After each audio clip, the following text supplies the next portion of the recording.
করত, এটা কিন্তু একটা বড় রকমের ক্ষতি করতে পারতো জাতিগতভাবে আমাদেরকে।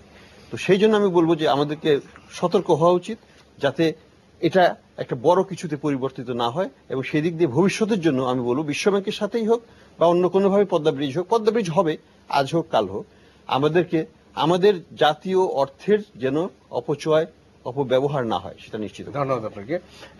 এখন ধরেন আরেকটি বিষয় আছে যে নিজস্ব অর্থায়নের বিষয়ে কতগুলি কথা উঠছে। একটা কথা হচ্ছে যে এই প্রসঙ্গে আমি একটা জাস্ট সিম্পল অ্যাড করব সংক্ষেপে।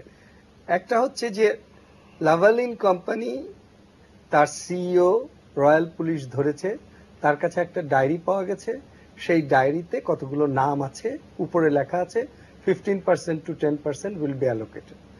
এখন বিশ্বব্যাংক প্রথমেই ধরে নিল যে এটা দুর্নীতি হয়েছে এবং সে এটা দিবে ঠিক করেছে, সুতরাং ওদের দ্বারা সে পরিচালিত হবে।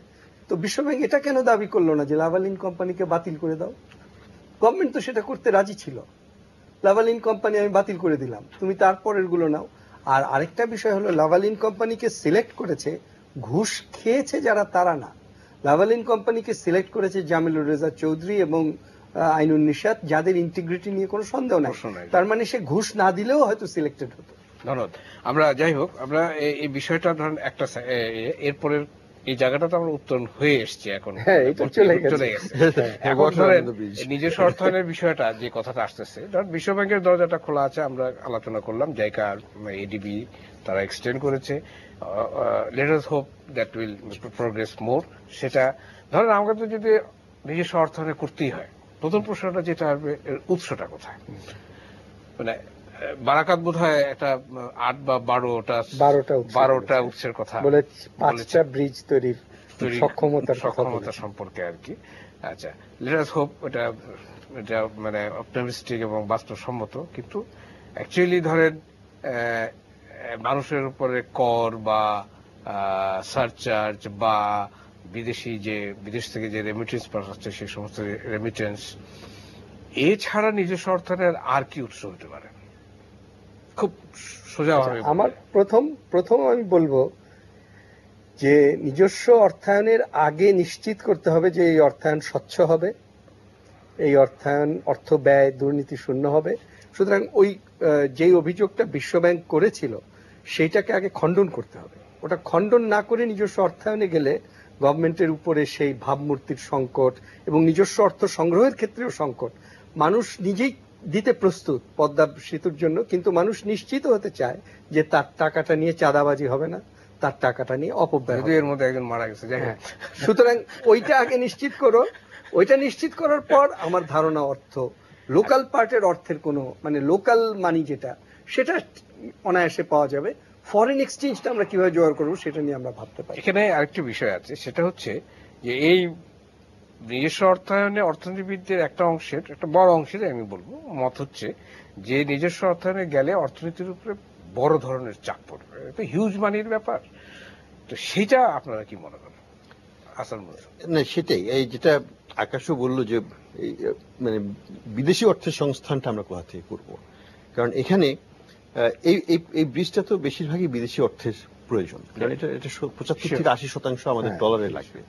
এই ডলারটা আমাদেরকে আনতে হবে এবং যেটা অনেকে বলে থাকেন যে আমরা রেমিটেন্স থেকে নিয়ে নিব।